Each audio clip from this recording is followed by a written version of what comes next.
મારું નામ આરફ છે. હું કેલોરેક્સ ઓલિવ ઇન્ટરનેશનલ સ્કૂલમાં ભણું છું. હું 10મા ધોરણમાં છું. ગુજરાતના રોબોટિક્સ ગેલેરીથી મને બહુ બધું શીખવા મળ્યું છે. આવતા કોમ્પિટિશનમાં જે હું અલગ અલગ મિકેનિઝમ્સ જોઈ છે, અલગ અલગ રસ્તાઓ જોઈએ છે, જેનાથી અલગ અલગ વસ્તુઓ થાય છે, એ બધું ઇમ્પ્લિમેન્ટ કરવાનું કદાચ વધારે ઇઝી પડશે, જેનાથી અમે વધારે સારી રીતે આગળ જઈ શકીશું.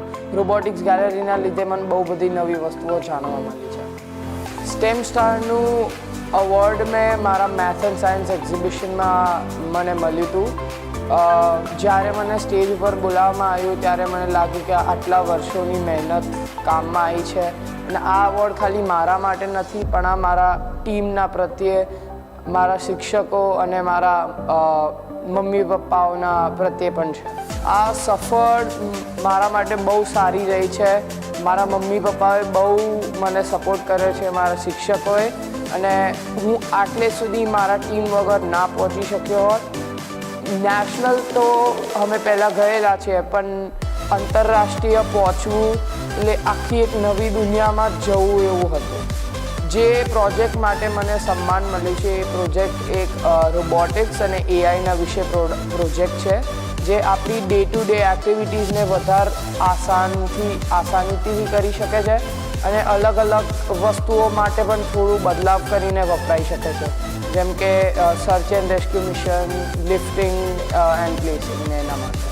સાયન્સ કોમ્યુનિટી અને દેશના માટે આ બહુ જરૂરિયાત છે, જેનાથી આ પ્રોજેક્ટ બહુ બધી જગ્યાએ કામ લાગી શકે છે. જેમ કે ઘરમાં કોઈક દાદા દાદી રહે છે ખાલી, અને એમને ક્યાંક ઉપર કંઈક મૂકવું હોય છે, તો આ પ્રોજેક્ટ કામમાં આવી શકે છે. પછી આપણે રોડ ઉપર પણ જે કોઈ ગાડી ઠોકાઈ ગઈ છે તો કંઈક હાર્મફુલ, જેમ કે બેટરી ને એવું બધું હોય છે, તેવી બધી ફૂટવાની હોય ને પહેલાં આપણે એને લઈને વધારે ફેટાલિટીને એ બધું રોકી શકીએ છીએ.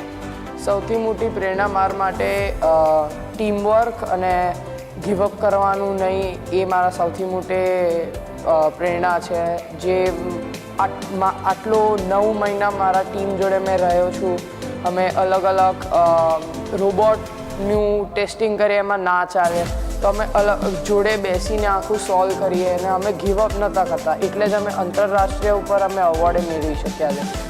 એટલે અમે ઘણી વખત રોબોટ ટેસ્ટ કર્યો હોય, ના ચાલ્યો હોય, અમુક વખત કોમ્પિટિશનમાં પણ રોબોટ તૂટી ગયો હોય અથવા કે ના કામ કર્યું હોય, તો અમે થોડું ને થોડું કંઈક એડ કરીએ અથવા કે કાઢીને અમે બધા ભેગા થઈએ, વિચારીએ કે શું કરાય, અને પછી બધાનું જે સૌથી ક્ષમતા લાગે એને લિસ્ટ ડાઉન કરીને અમે બધું જોડે મળીને કરતા હતા.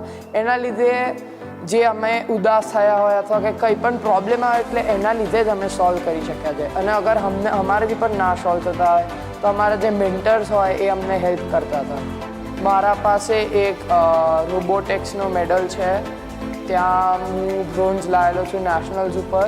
પછી મારા FTCના ગુજરાત ટેક ટાઇટન ટીમ જોડે અમે નેશનલ ઉપર મોટિવેટ એવોર્ડ 3rd પ્લેસ હતા, અને આંતરરાષ્ટ્રીય ઉપર અમે કનેક્ટ એવોર્ડ વિનર હતા, જે 3rd હાઈએસ્ટ ઓનર છે આખા કોમ્પિટિશનનો. ઓસ્ટ્રેલિયામાં જે કોમ્પિટિશન થઈ હતી એમાં. આગળ જઈને મારે એન્જિનિયર તો બનવું છે, પણ પછી કમ્યુનિટી માટે પણ, જેમ કે રોબોટિક્સ એક બહુ મોંઘી વસ્તુ છે બધાને શીખવા, પણ આગળ આવતા રોબોટિક્સ બધાના લાઈફમાં ઇમ્પ્લિમેન્ટ થવા માંડશે. જેમ કે આજે આપણું બહુ બધી જગ્યાએ રોબોટ વપરાવા માંડ્યા છે, તો બધાને આવડવું જોઈએ કે રોબોટ કેમના વપરાય, કેવી રીતે થોડું ઘણું સરખું કરાય. એટલે મારે રોબોટિક્સને પણ લોકોને શીખવાડવું છે.